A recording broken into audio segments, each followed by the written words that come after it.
to let the whole thing play out. 248-539-9797, open lines, and tons of feedback still coming in on what we were just discussing, and that was whether or not you agree with Khang. And Khang is in a surprising place today. He would rather have 0 games than 17 games. He's okay with the players basically saying, we'll strike over the 17th game. When you read Aaron Rodgers' tweet last night, and he kind of puts it out there, and he says one of the things he tweets out is, it's like the 17th game wasn't even negotiated. Like, that's on the table no matter what. You know what I mean? I mean, what kind of good faith are we talking about here if that's like a no matter what on the deal? We can't. So now the players are basically trying to negotiate around this 17th game, right? What can we get to justify this 17th game, which they all know is going to lead to an 18-game schedule one day. So you're basically negotiating the next CBA as well, kind of in a sense. You know what I'm saying? So if the players were to decide, and like I said, I don't know all the details from the player side or the owner side, but if the players were to decide, hey, work stoppage, this is not cool, we don't like where they're coming from, they're forcing something on us that we generally don't really want, I know they're trying to compensate us, but it's with that extra 17th game, that means we're getting paid more, but we're also working more. We're going to walk away 0 games. I would stand by the players. I'd rather have 0 games than 17 games. And it sounds crazy because you guys know me. I am addicted to the NFL. I watch Thursday, Sunday, Monday. It doesn't matter. They tell me when and where, and I'm there. Well, if you're asking me where I stand right now, I stand with the players. So if the players determine that this is not a deal, this is something worth fighting over, and they don't want this, and the owners they're going to dig in their ground, I'm with you. I'd go with the 0 games over 17. I'm not sure.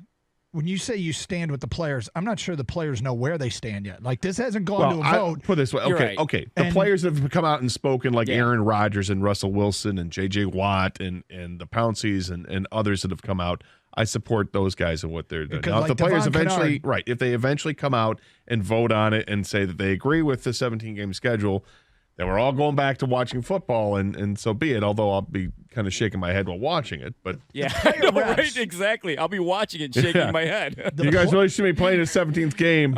Pass me a beer. Yeah. The player reps. Give me a clam, please. The player reps did vote in favor of this. Now, there were 32 of them. 17 voted for, 14 voted against, and 1 abstained. There was an interesting response to Russell Wilson's tweet yesterday, which got us debating. And Russell Wilson tweeted out, the NBA and MLB are doing it right. Players come first. All NFL players deserve the same. We should not rush into the next 10 years for today's satisfaction. I vote no. Eric Winston is the NFLPA's president, and he tweeted back directly to Russell Wilson and said the following: no one is rushing into anything. We spent the last 300 days listening to our guys and negotiating this deal. The proposal will be sent to all players, and if somebody doesn't like the terms once they've seen the entire package, I understand. That's why every player gets a vote on it, and every vote counts. I'm happy to hop on the phone with any player at any time, and anyone is always welcome to come to our annual rep meeting or to join any of the numerous calls that we've had or will have in the future. Let me know. So, I mean, there you go. That's the response from the guy in charge of the NFLPA. It sounds to me like this is going to be hotly debated amongst the players. Yeah.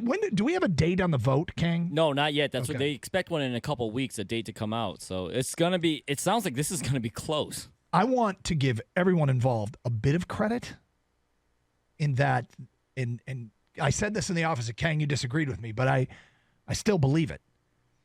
This feels like they're negotiating with an 11th hour mentality when we still have a year to go. It'd be wonderful to come up with a deal a year ahead of time and not have to sweat this thing out wondering if there's going to be a lockout or a strike. Because at the core of this, I would guess that most people just want their football. And I feel like if they've been working on it for 300 days, as Eric Winston says, I'm hopeful that they'll get something done before we have to be sweating out whether or not there'll be football. Well, having been part of a union at one point in my life, I know that these things take an awful lot of time to do. So I don't know if it's 11th hour mentality or not, but I would imagine the players want to get anything done before they even think about going to training camp. So there is a sense of urgency to get it done. But they do take a while. Once you agree, it's lots of red tape and protocols you have to go through, and dotting I's and crossing T's, and the language is all ridiculous, and that's why you have attorneys involved. 248-539-9797. We'll get to more of your phone calls and feedback. Also, a lot of people telling us of the players working out today who they most want.